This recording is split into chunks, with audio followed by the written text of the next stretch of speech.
Well, it's not official that we have a highest paid player, but we have a highest contract in the National Hockey League. It's 100% hockey, Millard and Shannon. Travis Green standing by. We'll get to him in just a little bit, the head coach of the Ottawa Senators. A lot going on with that franchise. But stealing the headlines is Macklin Celebrini, John. $18.8 million for the 27-28 season. So he signed his extension. He basically plays himself to unrestricted free agency.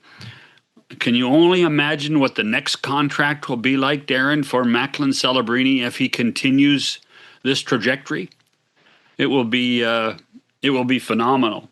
And the other thing that jumps to me, and we can talk about Macklin in so many ways, but the one thing that always jumps out at me now is that Connor McDavid's the 8th highest paid guy in the league starting next year at this point.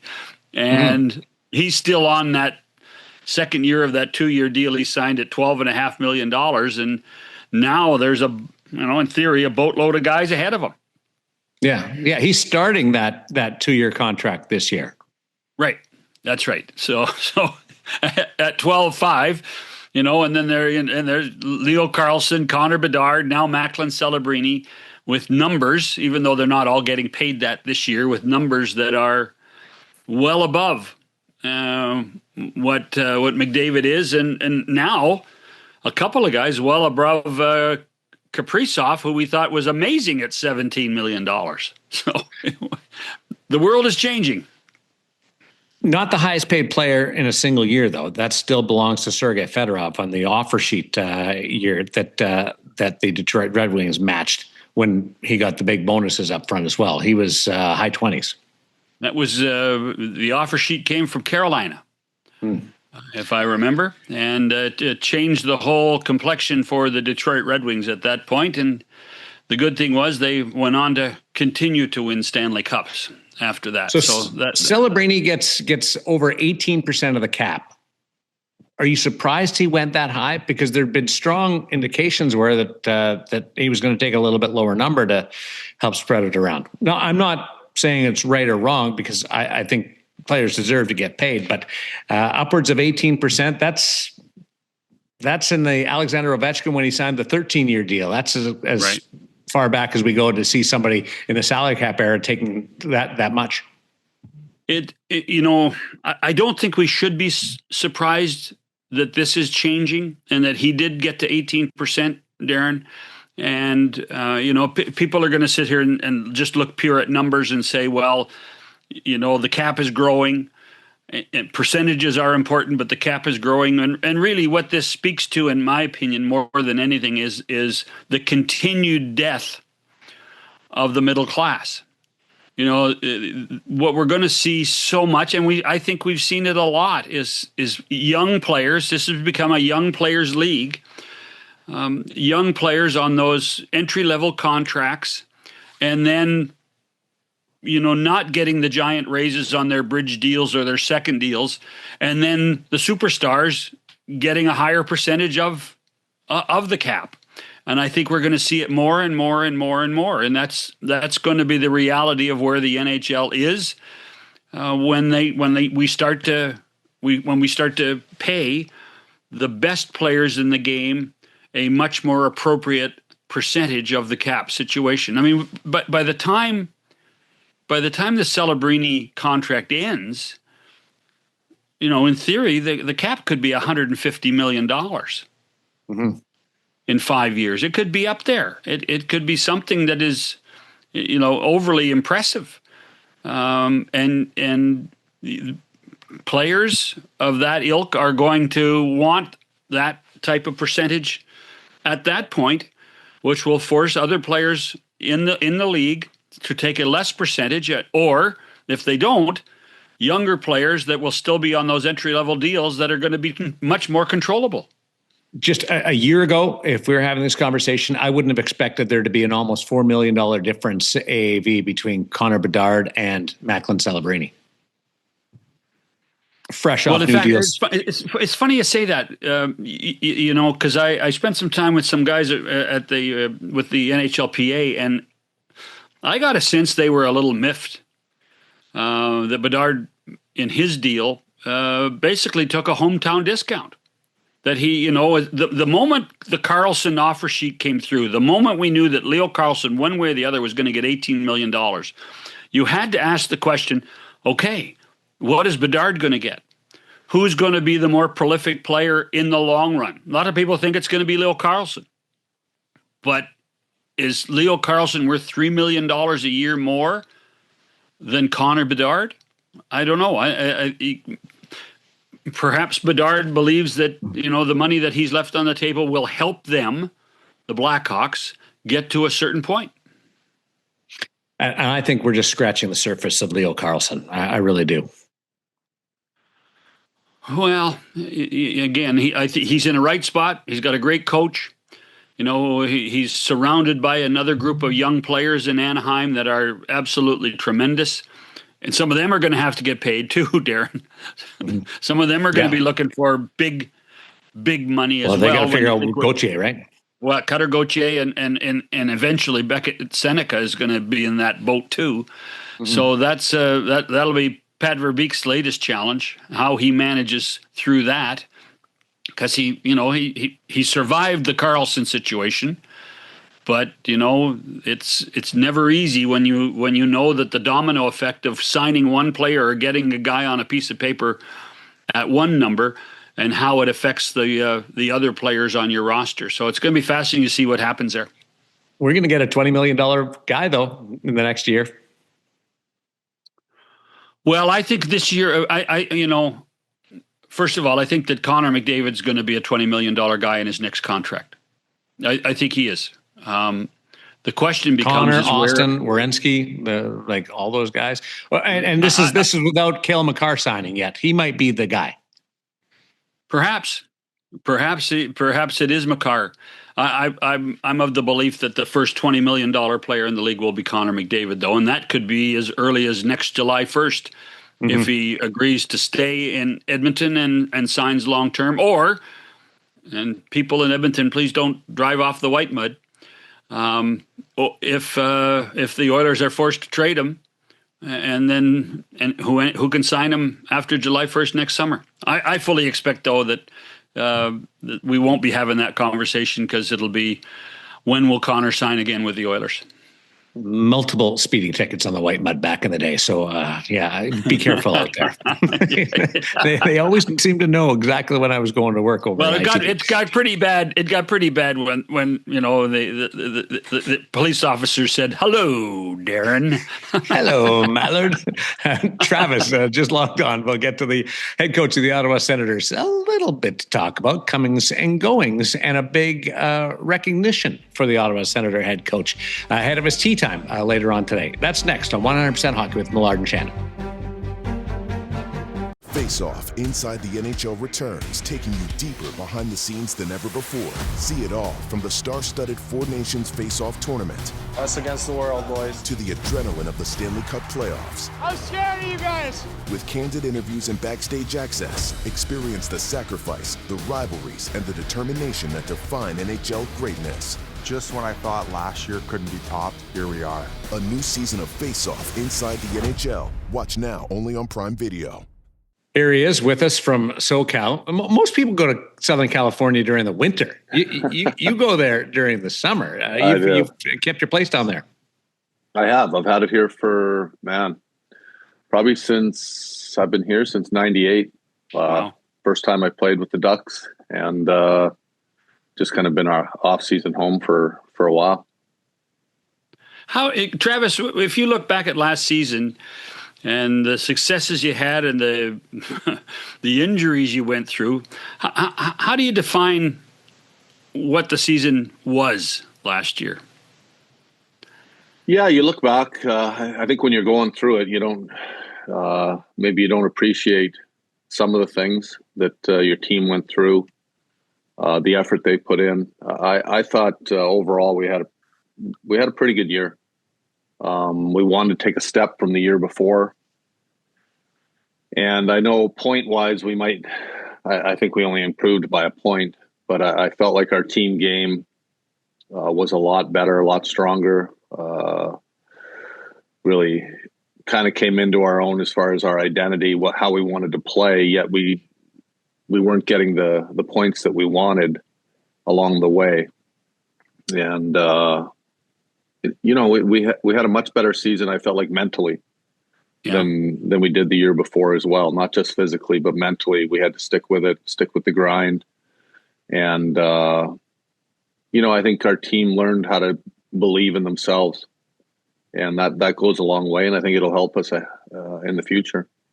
The thing that jumps out at me for last season wasn't the playoffs. Making the playoffs was great, but was that week, and you'll remember it better than I would, the week that you played at Madison Square Garden, and then you went on to play in Detroit. And I think you had about 7 games of experience on your blue line. Yeah. Where Jordan Spence looked like Bobby Orr. I mean, it was crazy. And how you survived that and played so well. Yeah, it was. I do remember the game. We were already a little bit short on the back end, and Shabby went out like 5 minutes into the game. Then Lassie Thompson went out, who had only played a game or two with us that whole season already, and we were down to 4D, I believe, with about must have been 45, 50 minutes left, and. To win in that building, I think we only gave up 9 shots the whole game. And, you don't do that without a whole team effort. And then we had to go into Detroit, I believe. I think it was the next night in a big game where we were chasing Detroit at that time. And I think I believe they were fresh. They hadn't played the night before. And we had to call up 2 more young defensemen, Yak and Donovan. And, both played outstanding. Yak had a goal and an assist. We found a way to win another hockey game, and those are pivotal moments in the season. I felt, not only point wise, but I think confidence wise with our group. And again, I think it went back to just that belief. We never really talk about injuries within our group. If we lose a player, it's just kind of next man up and. Just do your job. What did you say to your group after the series against Carolina?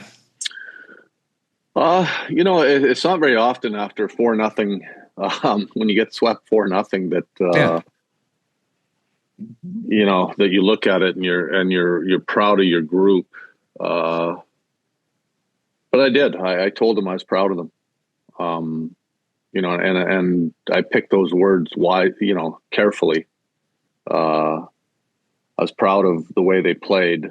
We were battling a lot at the time. I also felt like we were closer to winning a Stanley Cup than not. And when I first got there, I didn't think we could say that. I felt like they had battled hard to get there. The things didn't go our way in the playoffs, but we learned a lot of lessons along the way this year, and that's part of winning. That's part of progressing. And we've still got a really young group. But, I told them that I was proud of them. Not just for the playoffs, but for the season, really. You don't get a lot of moments where you get to talk to your team. When it ends, it ends. And it ends fast. So it was along those lines. How does this team change without Brady? Well, changes. There's always change, much like when we have injuries, you move on. And, we've lost a good player. We've gained a couple good players. Obviously a real good young player in Eklund. And I got a lot of faith in our group. I still think we're improving. It's going to be different with Brady not there, obviously. But, that's part of the NHL. There's change all the time. And we move on and we'll be ready to go next year. And I think I love where our progression is going with our group. And, the one thing about our team is we've got a team that they really enjoy playing for each other. They want to win badly. They want to win in Ottawa. They're all in. And that's important. So I don't know how aware you were of the Brady situation, but can you fill us in as to when you first learned about it, and then what your reaction was, and were you surprised? I'm trying to remember. Steve and I have such a good working relationship. We share a lot of things with each other. We also, pick and choose when we tell them certain things. Even from a coach's standpoint, there's certain things that or you hear or you talk to a player, and I've got to pick and choose what filters back, and he does the same with me. I would say it was probably about a month after the season, 3 weeks, that he kind of brought me up to speed. And, you asked me if I was surprised. Oh, man, a little bit, of course, yeah. A big part of your team, captain of your team. When I came to Ottawa, there was certain, I was really excited about coming to coach the team. And for a lot of different reasons. There was a lot of good young players. He was one of them, so he would have been part of that reason that I came there, and the progression that our team was on. I really like where it's going, and he's a big part of that as well. So to hear that, he'd asked to be traded, and he was going to be moved at some point. Unfortunate is a word I probably will use a lot. And I can't speak for Brady, but that's probably, I was a little surprised, would I say mad? A little bit. But also understanding that, players have to make decisions. You move on though. Did you ever, have you spoken to Brady since he left? Yeah, I have. I've known their family a long time. Sure. Played with Walt, friends with Walt. At the time, I didn't talk to Brady till after the trade was done. I just felt like it was best. That was between his agent, Steve, and Brady. But we talked not long after the trade.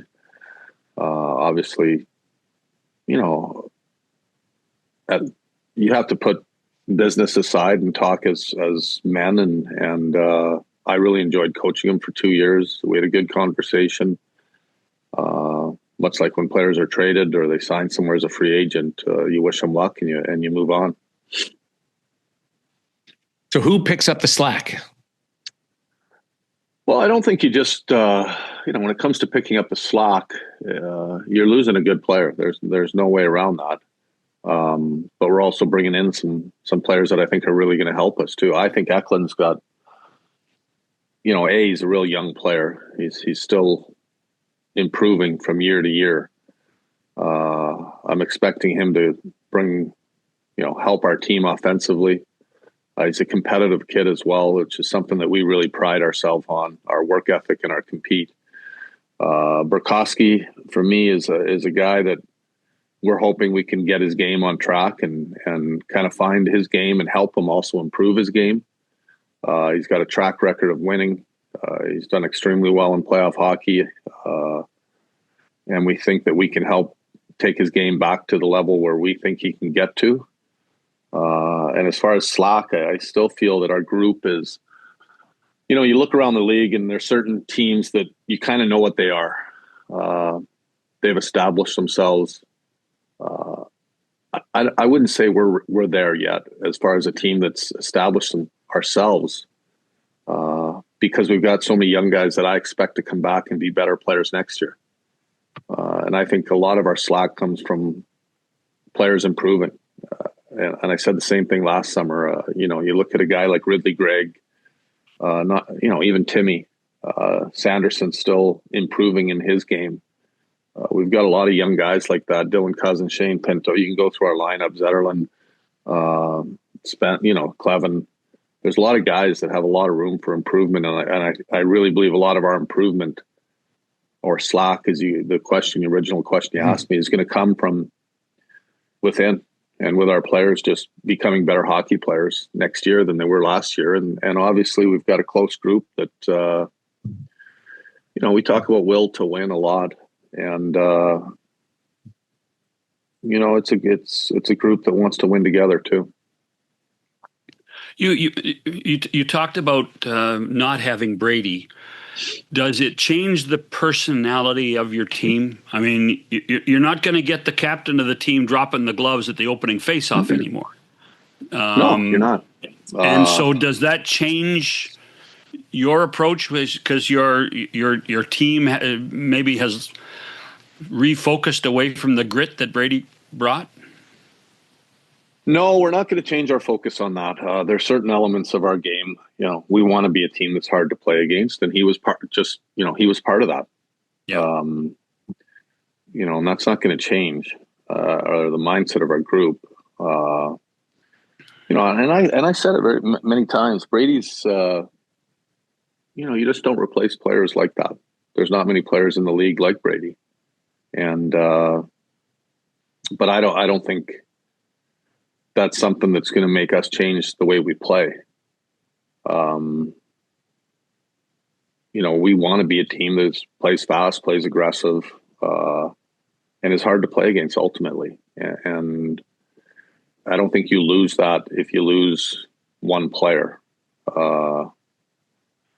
You've seen teams that kind of develop that identity over the years, and they keep it.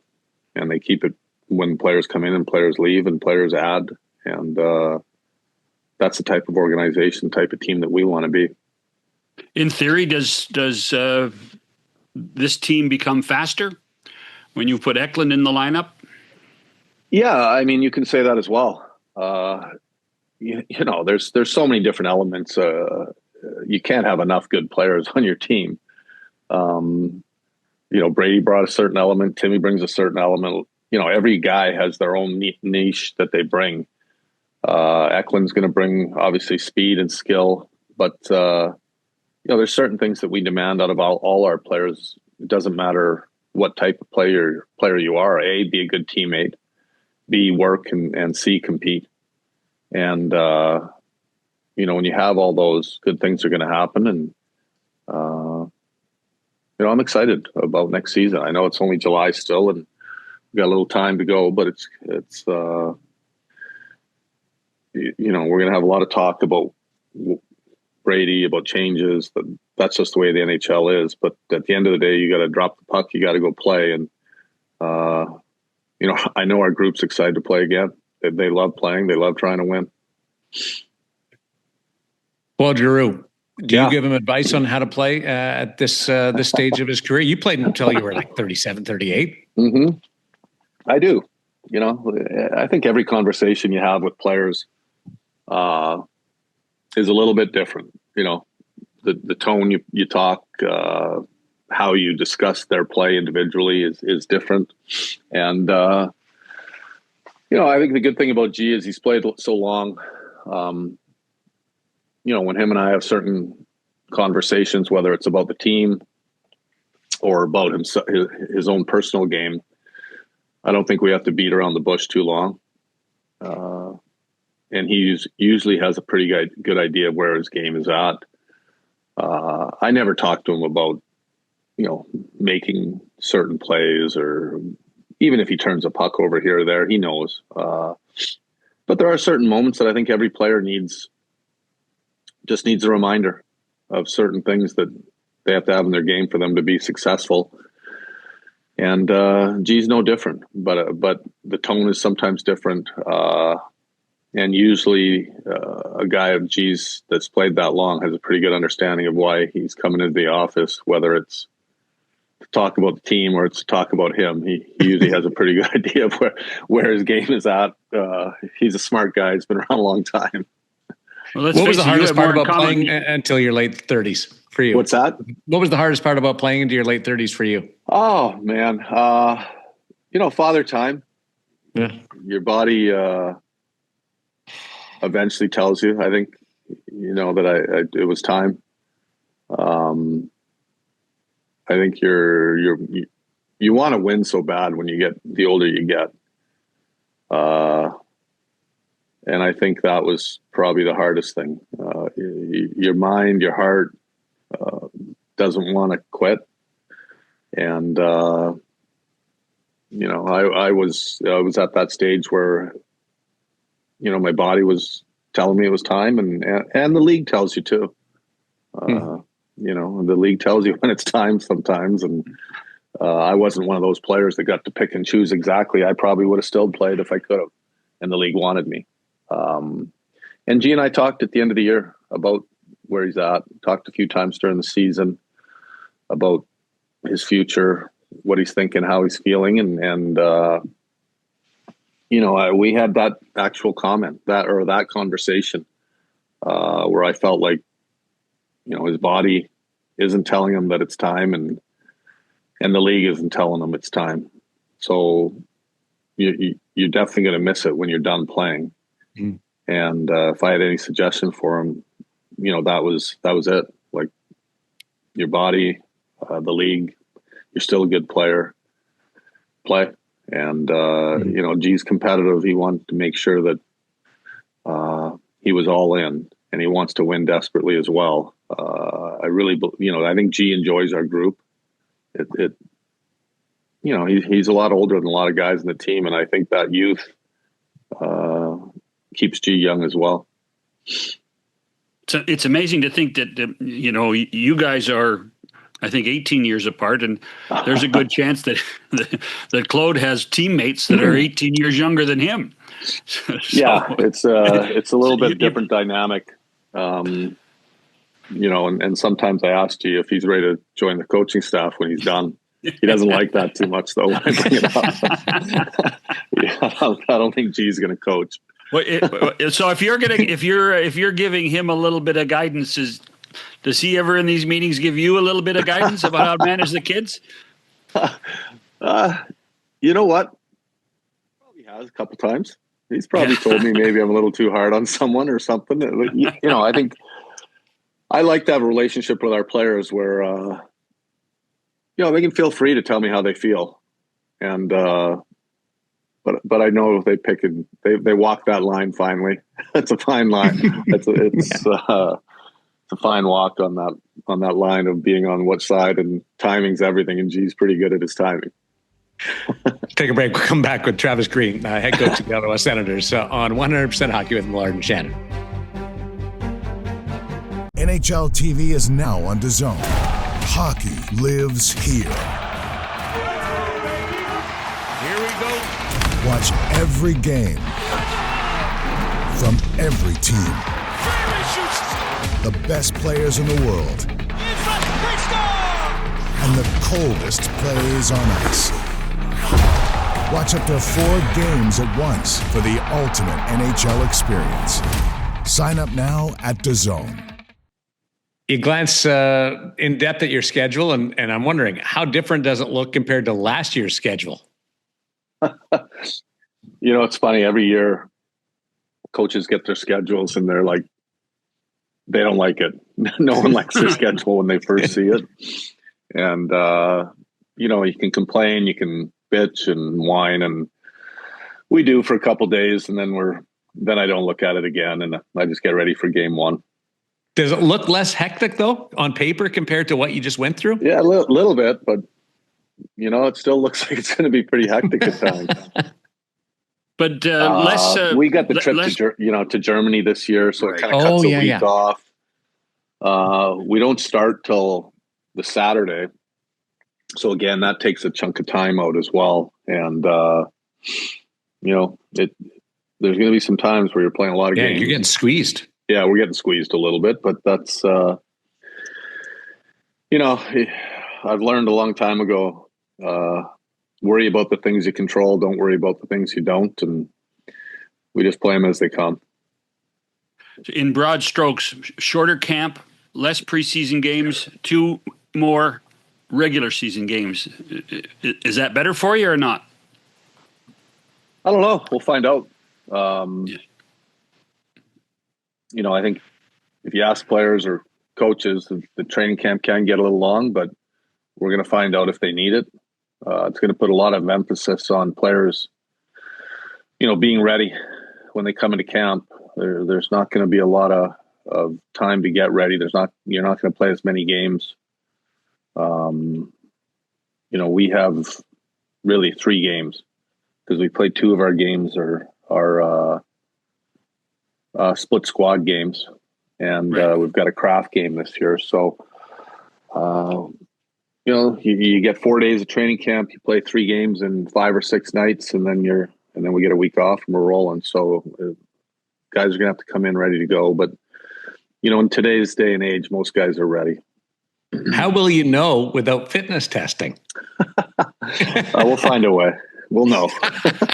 That's what I'm curious about around the league. How coaches are going to be able to find that intel about players without the data. I don't really ever worry about it. I think our guys, most of them are in really good shape. It's very rare now I find that a player comes in and he's not in good shape, and it usually shows. We didn't really, I'm not a big testing guy, sort of say. We'll have hard practices when needed. And usually as a coach, you can have a hard practice and you can tell right away if a guy has put the work in or he hasn't. That's really, it's not changing from my end at all, training camp. As far as the testing goes, our strength coaches, it'll change their start of camp.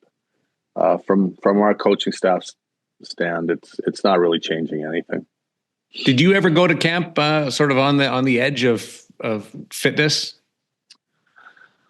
I think just as a younger guy, you think you're in shape. Yeah. And you don't really know what in shape is. And I think, that was probably just where I was at. I always felt like I worked hard, but probably didn't really know what hard work really, or how hard guys work at the NHL level. One year we had to do a 2-mile run under 12 minutes. And, that's not an easy run to do for hockey players. And that actually helped me a lot to understand the training and that I had to do. I remember the first lap I did when I went out to just practice it, and it was at 8. I think I did a lap in 2 minutes or something like that. And I did the math and I was like, man, that's 16 minutes. I got to cut 4 minutes off this thing. And, I knew I had to get to work. So it was, Mike Milbury actually did the test, but I made it. And, those kind of things get you in shape fast. Hey, was Milbury out there with the stopwatch too? Oh yeah, he was there. He was? He was hungry to see who didn't make it. By the way, Mike probably could have never done it too. He was hoping that he didn't make it. I was going to say Mike probably never did 12 minutes for 2 miles in his career either. Yeah, I don't know. I know, but it was not easy. Like it was a lot of guys didn't make it. Hey, when we set up the interview, I ended up talking to somebody inside the organization. I said, "So what is Travis's strength?" And they didn't miss a beat when they talked about your relationship with Steve. And you touched on it a little earlier. What makes your communication and relationship with Steve Staios so special? I think it's maybe, we're kind of wired the same. Whenever you start a new job, there's different personalities. You see different general managers around the league. Every general manager has their own way of doing things, and coaches, quite frankly, have their own ways of doing things. And I think Steve and I really, over the years, have built not just a good working relationship, but a good friendship. And I think it comes down to, how much we love it.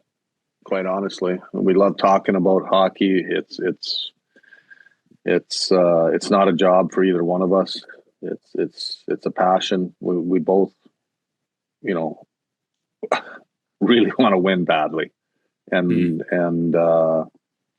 we enjoy talking hockey and talking about our team. And he's, we've built a relationship where he knows he can give me any kind of advice and I'm not going to take it the wrong way. And I can also run anything by him. And it's nice when you have that type of relationship with your general manager, because it's not always like that. Do you remember playing against him? Yeah, I do. He was ultra competitive man, and he still is. He gets a look in his eye once in a while that I know I got to tread. I probably stay out of his way certain days, and we still go at it once in a while, like where we're both hot, and that's only we've learned that's all right and that's productive and it's nothing personal and it's just two competitive guys trying to win. Are you the coach and style of coach you always thought you would be at the beginning? One thing I wanted to make sure when I first started coaching was I never forgot what it was like to be the player. I think that's important. And I think it's even changed more so since I started coaching. It's even more of a partnership now with coaching. I say it a lot. Sometimes you're like a brother, you're like a friend, and you're like a dad sometimes too. And I think you wear a different hat all the time depending on the player. You talk about keeping players accountable and having accountability within your room, within your culture. I really believe, like, when you talk about that, people almost talk about that like you're going to do it with a fist, like it's going to be hard. And I think you create accountability by having open dialogue, open communication.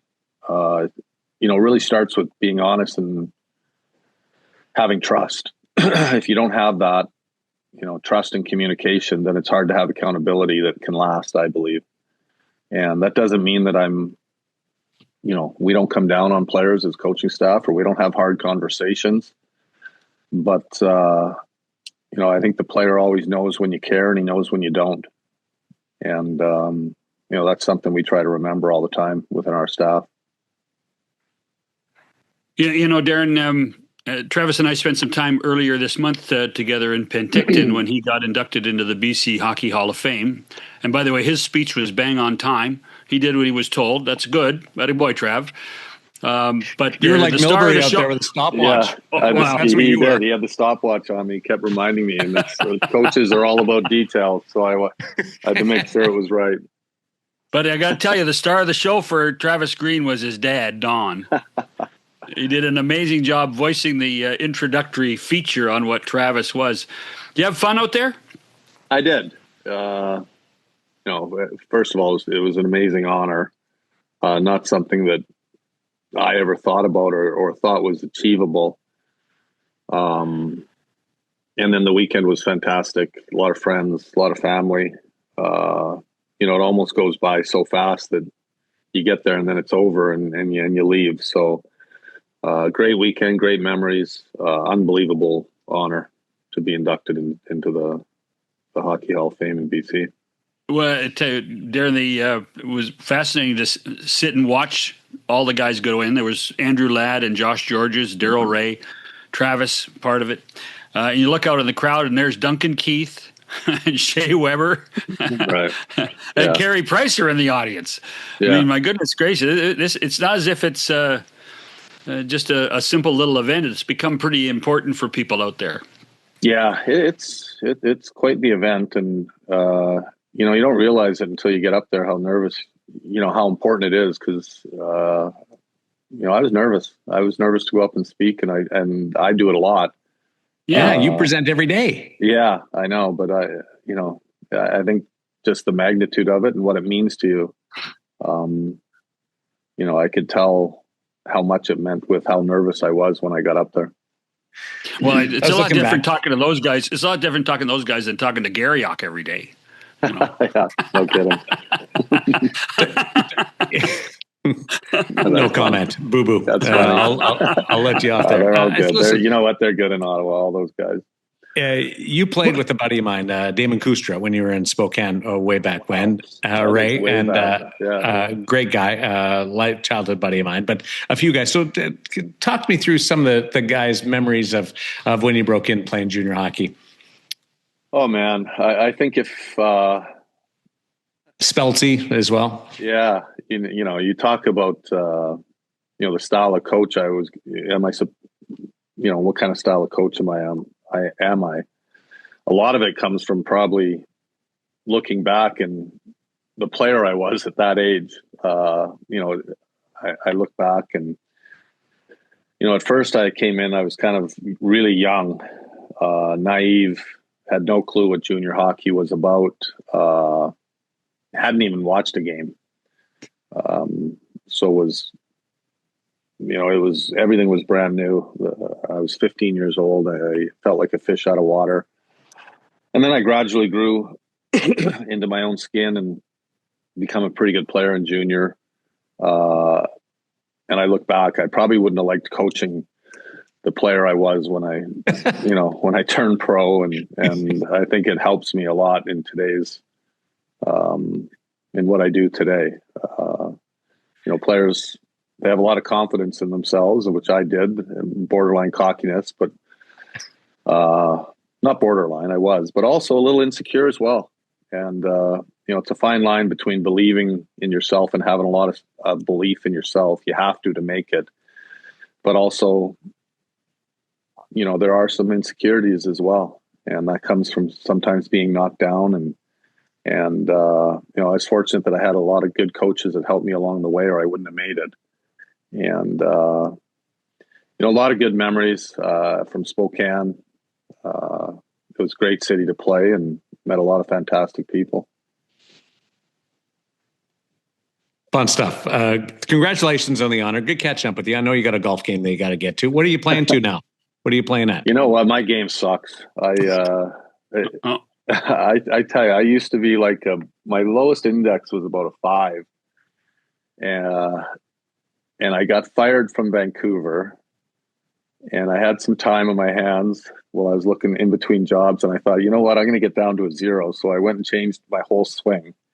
And then I couldn't hit the ball. I just hit it sideways, and I couldn't break 100, and I stuck with it. And then I lost my game. So I'm working to get it back. I'm probably, I don't know.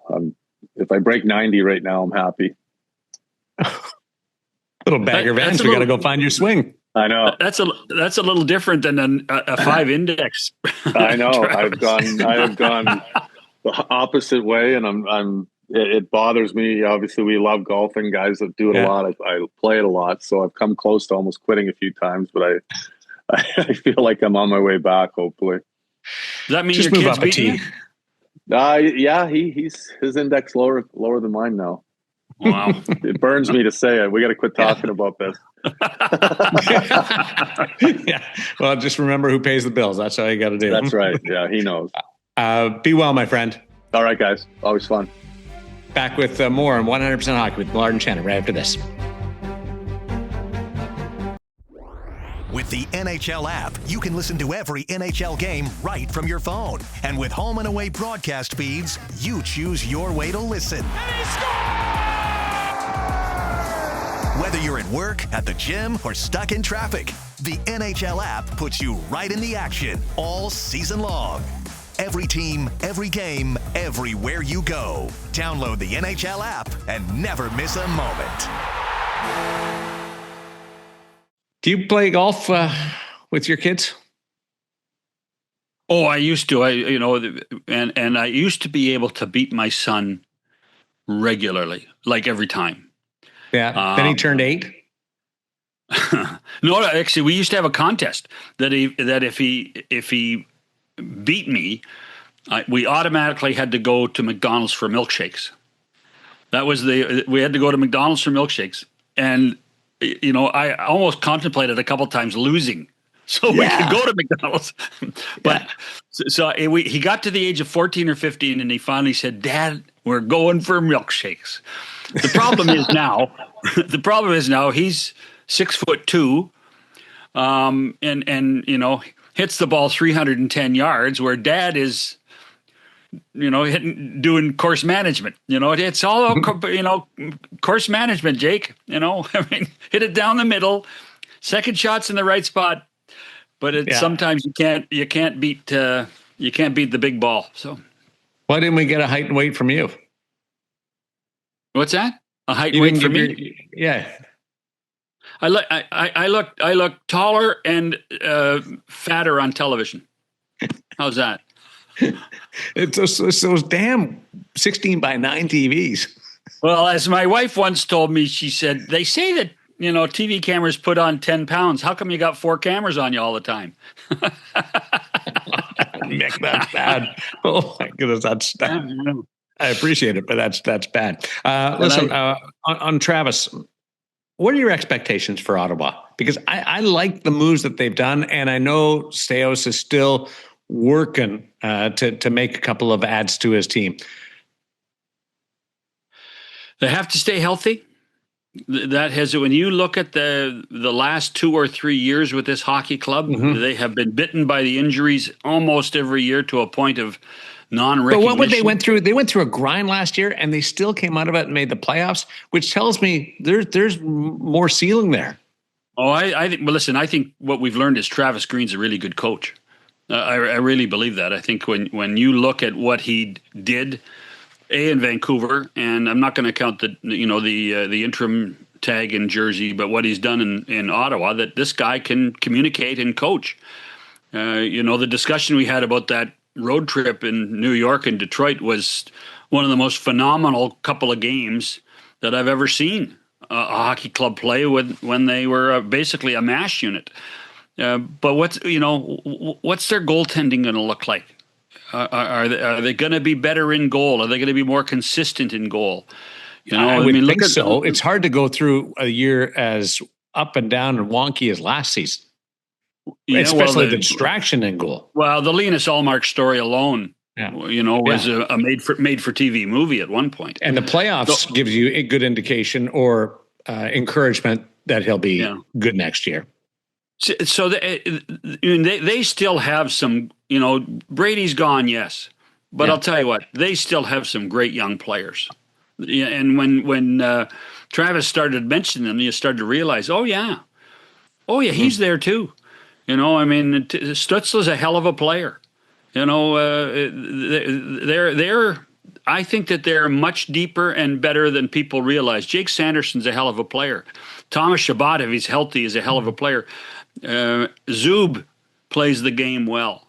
They have a lot of things going in the right direction. And what do you pay Batherson? Is he 10? No, I just that's hard to. I've heard that number. 10. I know everybody wants 10 though. Everybody wants. I was going to say. Maybe it's my management style, but 8.5 to 9. But if somebody wants 10, wow, that's a lot of money. That's a lot of money. I mean, if you're a $10 million guy and you're signing for 4 or 5 years, you better score 35 goals every year. You better get close to that 40 number every year, and that's going to be a huge challenge. It is going to be a huge challenge. And let's face it, look at the division they're in. Everybody thinks they're improved except Detroit. That division is as tough as ever. And we still don't know what Detroit's going to be, right? And we don't know what Detroit's going to be. Have a good weekend, my friend. See if you can go play some golf. I might try. Try. Go out there. I'm not golfing every day like you are. But I play early and then I'm back and I have the day. So nobody's up when I leave. Yeah, but we're back in Vegas. So I'll talk to you next time in Vegas. I want to thank the boys from Sanforth. I got my goodie bag today, the other day with my stuff. It'll be good. I'm going to look good on the golf course when I play. Sanforth Putters. Check them out. It's a maritime born company. Unfortunately, the putters may be good, but they don't help when you don't swing it properly. No, it's pretty good. Trust me. On the hands, big boy. On the hands. Drew, Ben, everybody over there, Mikey, congratulations, continued success. And we'll keep talking about them because we love to support Canadian-made companies in an industry that obviously when you're from the Maritimes, you're swimming uphill. So pretty cool product there with Sanford putters. And thanks for being with us on 100% Hockey with that guy, John Shannon and Daren Millard. Travel safe.